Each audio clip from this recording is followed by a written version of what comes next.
Mr. Happy Living here, and I'm happy to be broadcasting from WITV7 in the beautiful Queen City, Charlotte, North Carolina, USA.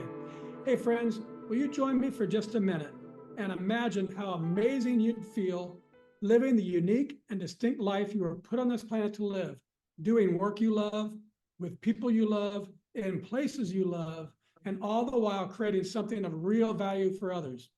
That's what I call a life of significance. And I can tell you, it makes for a very happy life. And so can Jarle Lillemoen. He's my guest star today, and he's here to share his unique and distinct journey to his life of significance. But before I bring him on, I'd like to share a poem we wrote to thank him for being our guest star today. So here goes. From Norway's fords to Texas skies, Jarle's journey is both bold and wise. A Ph.D. earned, yet dreams anew. With every pint, his passion grew. Each new beer a tale he spins, from heavy science to brewing wins, his off-grid ways and beers that shine, a life of purpose truly divine. Tune in, my friends, to hear his story. In this show, we find life's glory. Jarle's path of courage is clear. In every sip, his joy we cheer. Cheers, Jarle, and welcome to the show. Thank you, Matt. I'm very excited to be here on the show. That's a beautiful poem. I'm very honored. Very good. Hey, get us started by telling us what you're doing these days to make your mark of significance on the world.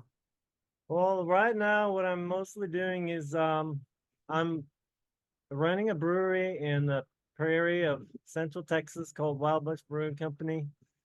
And, you know, we just make beer and sell it in our tap room here.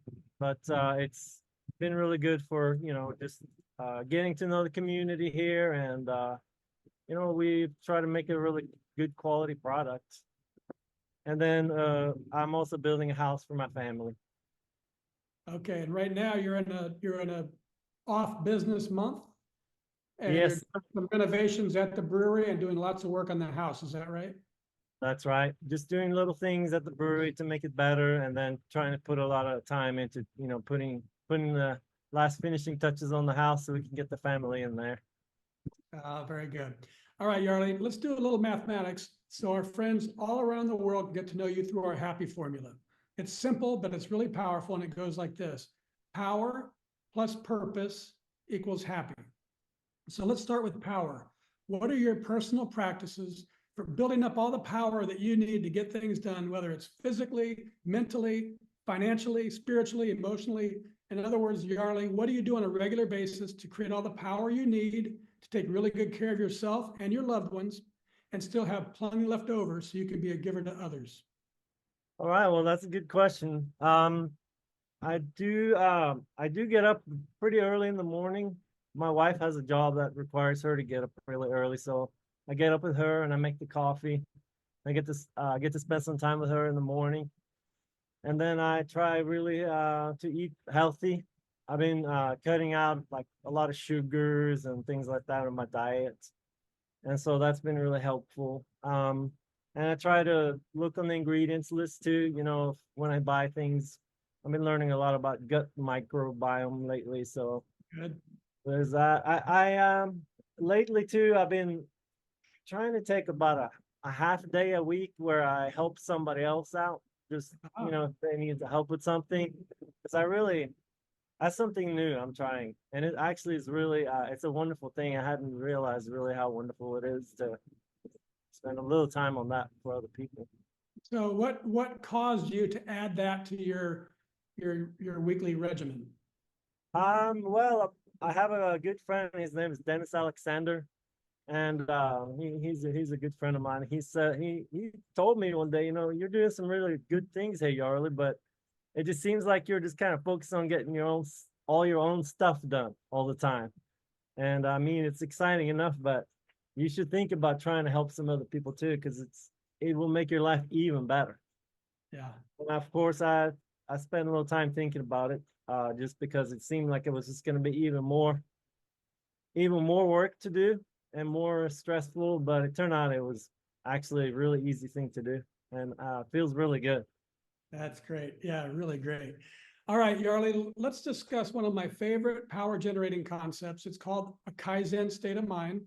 And you just did a little Kaizening right there with your weekly regime. Kaizen state of mind is this beautiful Japanese idea that small incremental improvements add up over time to yield great big results. And I love it because it's based on mindset, not circumstance.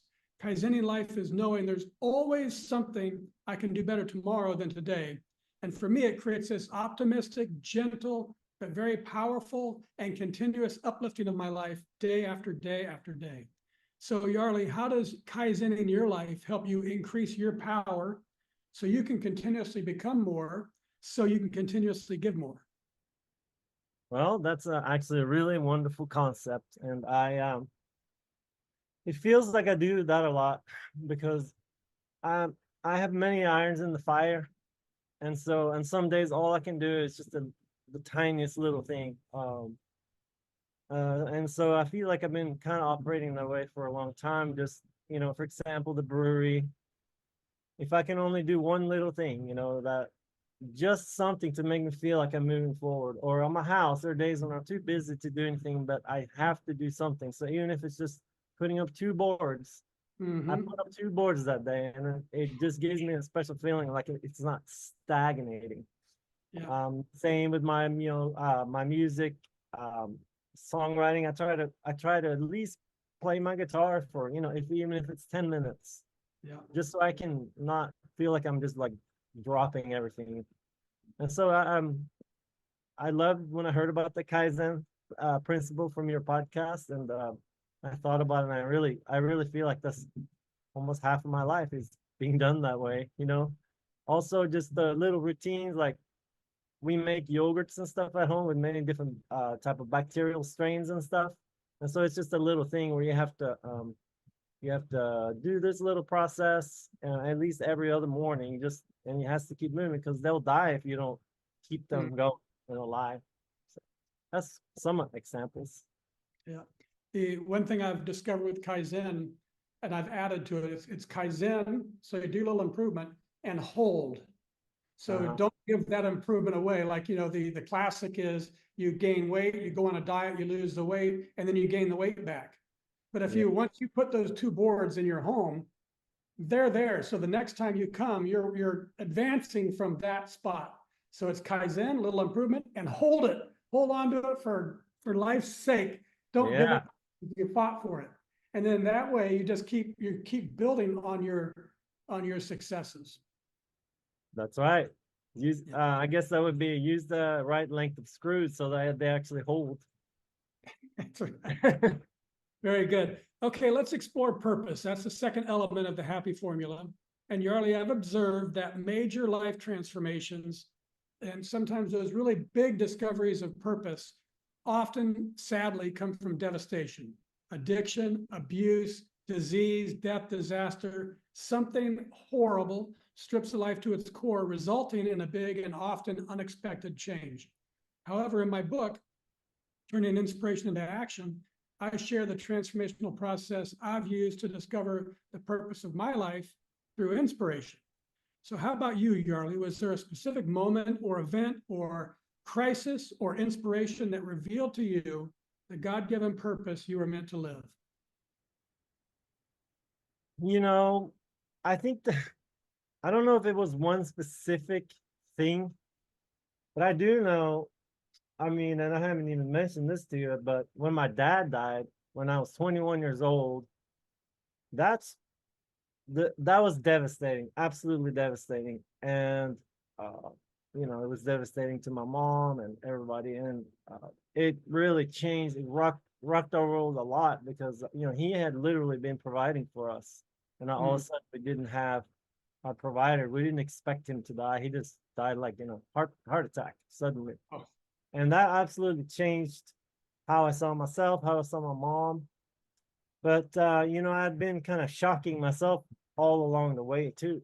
With in for example, high school, I discovered psychedelics, and they really had changed my way of looking at things. And when my father died, I was kind of presented with a choice, and so I had to get moving to start my own life.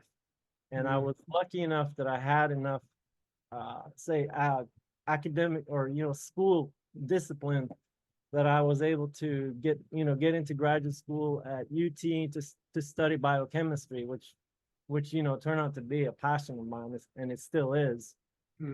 So I want to say that when my father died, it really was a very devastating thing, and that probably is the one thing that really shook me to the core the most. But there have been other things, that have really made me shift my focus and my path into what it is today.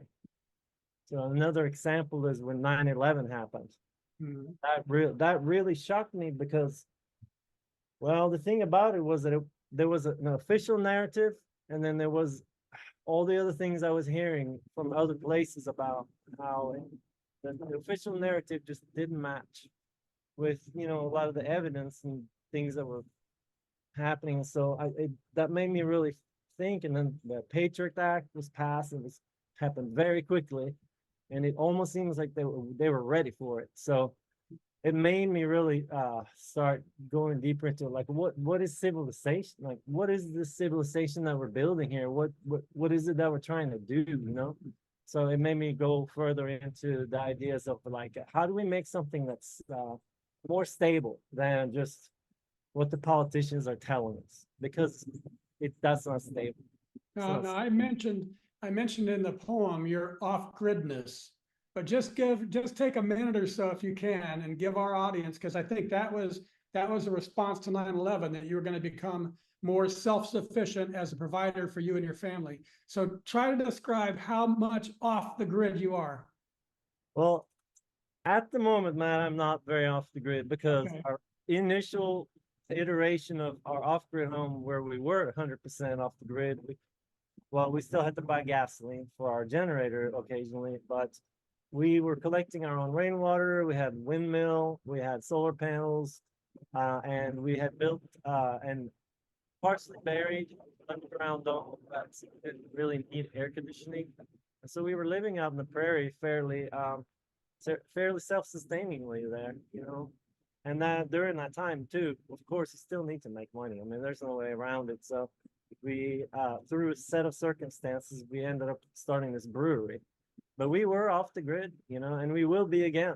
We will be again, because I've never given up on those ideas. Yeah. Permaculture. And then, and so that was your second big shock. And then the third one you mentioned, in 2023, your house burned down. So try to give us just, again, another minute or so about your reaction and how your life changed, your mindset about life from your dad's death, well, I guess from the first shock with LSD to your dad's death to second shock with 9/11 to 23 when the house burned down, shock number 3 or 4, however you look at them. Right. How did you change as a person from those? So the last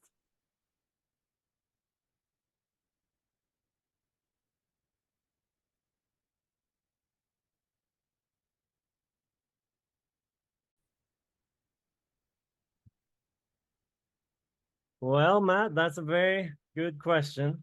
And I will try to go through them briefly each. The LSD just changed my basic view of what is reality, what's real, what's not real. What am I making up? Am I making most of this up? Those are questions that it brought up. What is true among all the things I've been taught? And chemistry became so fascinating to me because there was a type of connection there between your awareness or my awareness, what I was thinking about, and the fact that there is chemical substances that are supposedly doing all this. That's what changed me when I took LSD. And then, of course, when my father died, it was what changed was that all of a sudden I realized that cushion, that easy life is basically over. And there's nothing to do except just work. I immediately had to start helping. I had a very easy life before that. Being able to go home and do homework and then play my guitar. And then my mom would have dinner ready. Now my mom was devastated. Now I had to go help her. She had to change her life. She had to sell the house. I helped, I had to start helping get the house ready for sale and all these things. So I started taking on some more responsibilities. And, Mm-hmm. and so I had, I mean, I've been disciplined. Like I've been already going to college. I already studied, got my bachelor degree. So, but I was really only disciplined in studying, and then I could do whatever I wanted to do. Yeah. And now I had to take on somebody else's pain too and do something about that. Yeah. Of course, then so I was now as a more disciplined person, I feel. And then when 9/11 happened, what changed about I felt like I couldn't really trust the official. I couldn't trust the official narrative anymore, and so I had to spend more time doing more basic research. Instead of just listening to the news, I had to go look a little deeper and learn more on the outside of what the news were, because they were just telling us a story. And that's the thing, they're just telling us a story. And what if that story is even real? I can't tell. And sometimes it's not, sometimes it's not real at all. And then, so that's how I changed after 9/11, of course. And then I built a house with my family. We were living a fairly well off-grid lifestyle, but we had the brewery going. And the brewery had been already 6 years into it. And, it was, I wouldn't say we're like an extremely thriving brewery, but we're pretty far out in the sticks. We've always had loyal fans and followers that come out and drink our beer, and we've always had a really nice atmosphere. And of course, when the house burned down, the thing that just was, this is the thing that was the absolute shock about it. Obviously, the house burned to the ground. That's quite shocking and it's devastating. But what happened was our community came around and everybody helped us. I mean, it was just unbelievable how much support people gave us. And it really lightened up us all. It lightened my load. They gave us a lot of money too. Like that's probably what we needed the most, because you have to buy building materials and all of that. And so I really, every time I think about that still, it's like, it's really shocking to me that how much people help us. And so now I just have so much more faith in just like the kindness of people, and the power of community. Yes, that's right. Yeah. Wow. And I want to say it's because of the brewery. I had never anticipated, like, I just wanted to brew beer and sell beer. That was the main thing. Yeah, and we'll have a good time drinking beer, but I had no idea like what a community builder that really was. I think if we hadn't had the brewery, it wouldn't have happened. We would have been devastated out in the prairie, and we would just kind of maybe even just kind of perished, or just have to really change our life, go move somewhere else and start over somewhere else, Wow. Yeah. Wow, that's amazing. Thank you for sharing that. Absolutely. Let's take a quick commercial break so our sponsor can spread a little love with our audience.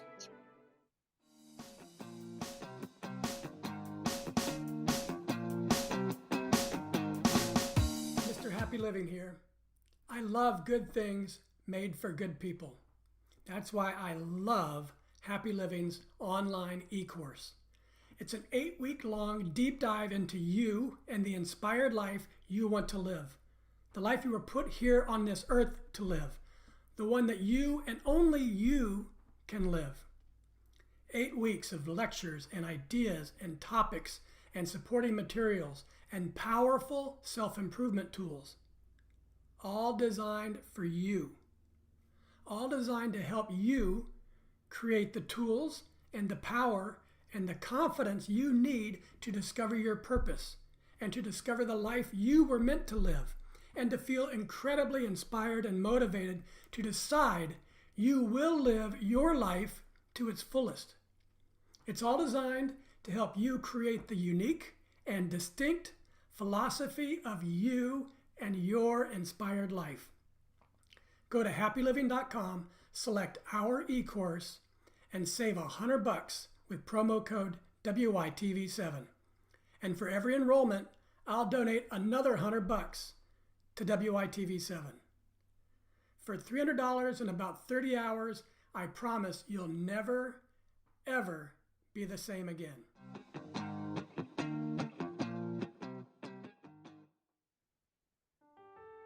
And we're back, and this is the Something Significant Show, and I'm your host, Matt Gersper.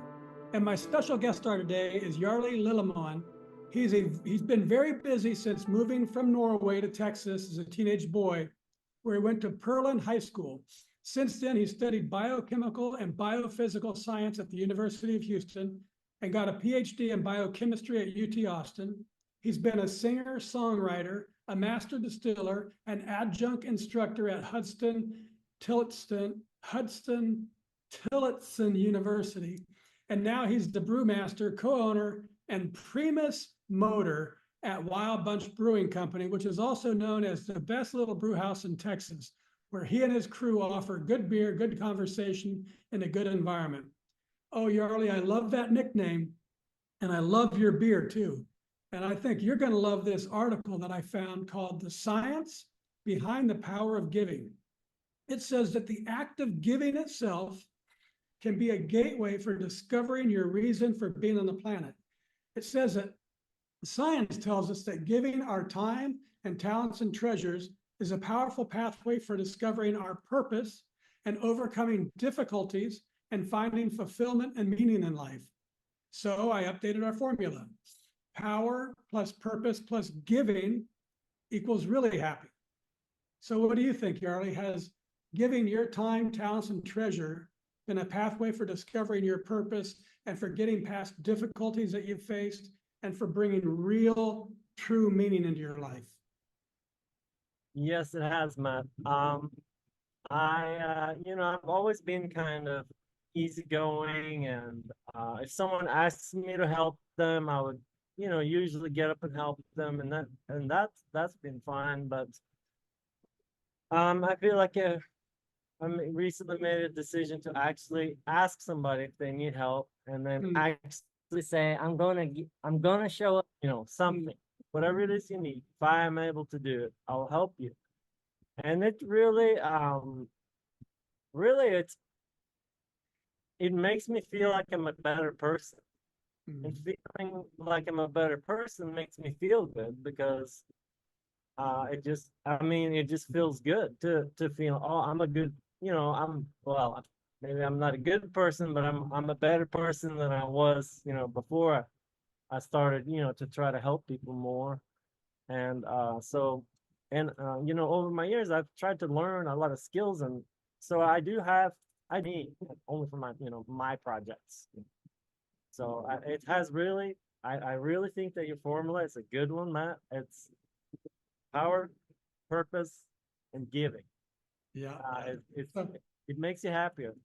Yeah. So the science, and you're a scientist, the science tells us that giving to others helps bring real meaning to our lives. And the joy that we feel from that fourth element of significance when we're doing work that creates value for others, how that makes us feel, that confirms it. But there's something more to it than just the giving, I believe, Jarle. I think that the real magic of life comes when you're giving from living in your purpose. So now, Jarle, the audience and I would like to know how it makes you feel to be happily living your life and giving to others through the work you were put on this planet to do, and the people around you have taken notice. So my friend, just sit back, open your heart, and have a listen to what people are saying about the impact that you're making on their lives by finding the magic of giving from living in your purpose. One person told me, I'm super grateful to Jarle and his family too for inspiring me to become a nature educator and to pursue a more natural life. Another said, I love that he and his family created a space for live music and that he also shares his talents on the stage with his band as well. I always say you can't go wrong with Pink Floyd music. Another said, he takes ownership of what he does. He has a lot of pride in his work, something lost in our society. And although there have been many ups and downs over the years, he's never given up or thrown in the towel. Others said, he makes some of the best porter in town. He's self-directed, very stubborn, but he has a get-it-done attitude. He's nice, smart, hardworking, amazing, welcoming, a wonderful friend, kind, mellow, an open spirit, a musician, a chemist, a phenomenal educator, brilliant, a calming presence, amazing to be around, helpful, caring, generous. Jarle's always there with a story to share and an ear to listen. I remember a funny story about Jarle causing his employer frustration because he wouldn't submit his timesheets according to anything but the Mayan clock and calendar. One said with his big heart, he also collaborates to host fundraisers for nonprofits, to have events out on the property as well. He has really brought some wonderful culture and diversity into our small town of Red Rock. I just know that I came away from meeting him feeling like I'd met an enlightened soul. And finally, one person simply said, he radiates nothing but love. So Jarle, how does all that love make you feel? That makes me feel wonderful, man. That is amazing. And I can tell that you have really talked to a lot of people in my life that that's what I feel touched. Um, thanks for that. That's wonderful. Feels so good. Yeah, yeah. And that's what this show is all about, Jarle. It's finding, that's what we want our listeners to find, that magic in their life. It's available to each of us. That's what I believe. And it comes from this great big happy circle that we've been talking about. Giving your time and talents and treasures is a powerful pathway for discovering your purpose. And then giving from living in that purpose brings a profound joy to your life, but also to the lives of those around you. So it seems that giving leads to purpose and giving from purpose leads to joy. So, Mr. Scientist, to capture the entire exponential power of our happy formula, I've got to tweak it just a little bit more to power times purpose times giving equals happy to the third power. And that's really, truly, deeply happy. Does that sound about right to you? Yes, sir. And that would make a happy cube. For happiness. Happy, yeah. That would shape it into a heart of happiness. Well, you'll have to help me do that. All right, let's wrap things up with the lightning round. I love the power of words and the capacity for great quotes to change lives. So I'm going to read a few of my favorites and ask you to tell us what they mean to you. And just give us the first thing that pops into your mind, Jarle, because we call this a lightning round. Okay. Here we go. This is a Chinese proverb. It says, if you want happiness for an hour, take a nap. If you want happiness for a day, go fishing. If you want happiness for a year, inherit a fortune.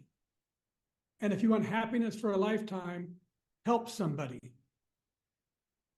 Well, I mean, all those things are true. And yes, I believe inheriting money will help you for a little while because you'll probably just spend it all. But if you're giving, then it will come back to you. It will just come back to you. And then people will want to come around, and you want to keep giving because it feels good. Yeah, and the thing about giving, if you're giving expecting something, that's not giving, that's a negotiation. Yeah. But if you're just truly giving, as you've been doing over the years with the brewery, without realizing the impact that you were making on other people until your house burned down. And then, boom, there they were. And they weren't there as a part of a bargain. They were there out of love. Right, that's right. And it was, not expected. That was that. Yeah. Awesome, beautiful. So this is an African proverb. It says, if you want to go fast, go alone. If you want to go far, go together. That's absolutely true, because whenever you are with somebody, you always have to negotiate. You always have to listen to them, and you have to adjust your ways of doing things to how they want to do it as well. So, but if you're doing it alone, you can get there, but it will be lonesome. Yeah. Okay, this is a Mayan proverb. You don't have yet wings and already want to fly. Wait, prepare yourself, be patient.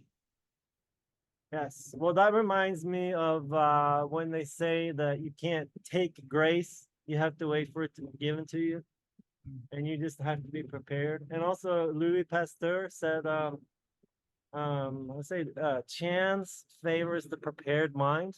Yes. And that's what it reminded me of. Just Yeah. that you have to sort of build your, and you can't have a motor if you don't have the windings.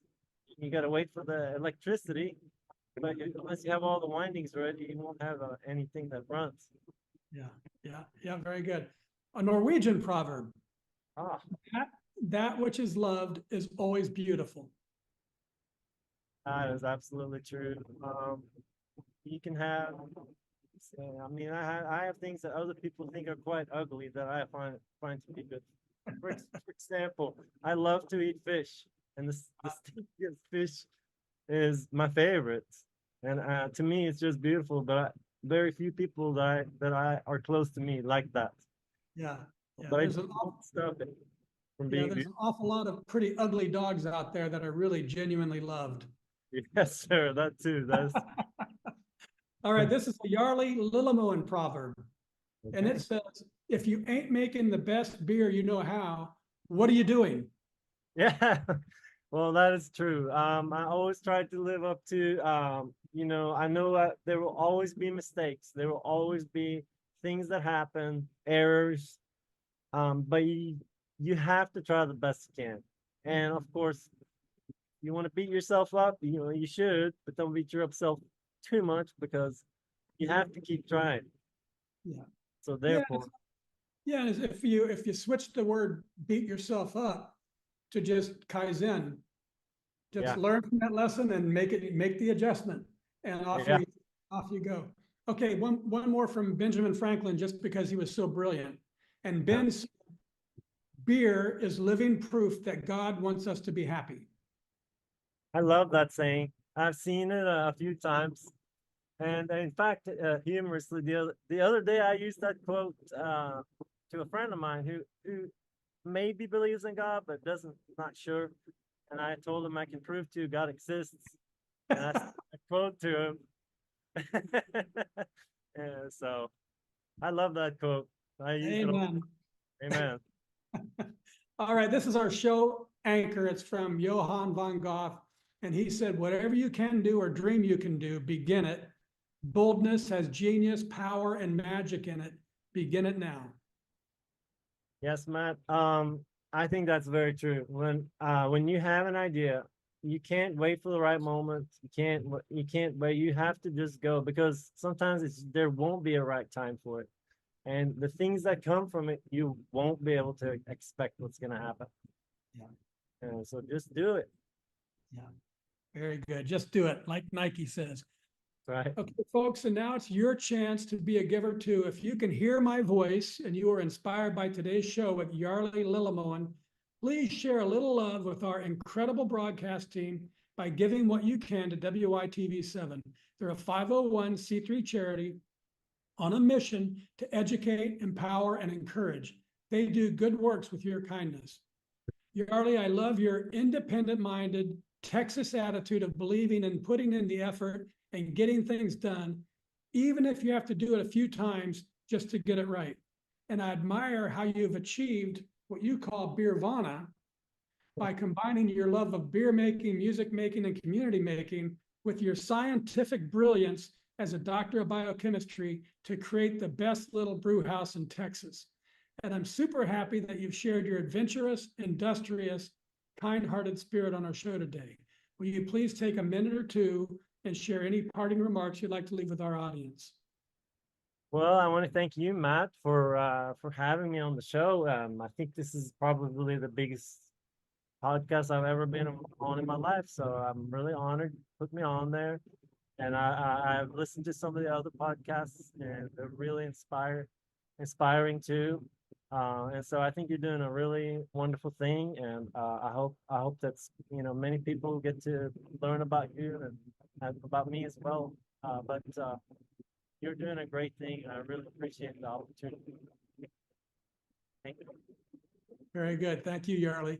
And I also want to thank WITV7 for hosting and promoting our show so we can keep interviewing inspiring guest stars like Jarle and reaching folks just like you ready to create your own extraordinary lives. Most especially, thank you, viewers and listeners. You'll find links to social media and all things Jarle Lillemoen. Find him, friend him. If you're ever near Red Rock, Texas, you got to stop by and say hello, taste some beer, and share a story about the goodness of life. You'll find all of it in our show notes. From me to you, dear friends, I love you, and I want you to be really, truly, deeply happy too. So go to happyliving.com right now and download our free mini but mighty ebook called Making Your Mark of Significance. And once you've read the book, and it only takes about 30 minutes or so, then give some thought about what we can do together, you and me, to improve the happy of your world, one person at a time. Till next time, I'm Matt Gersper. You are awesome, and this is the Something Significant Show.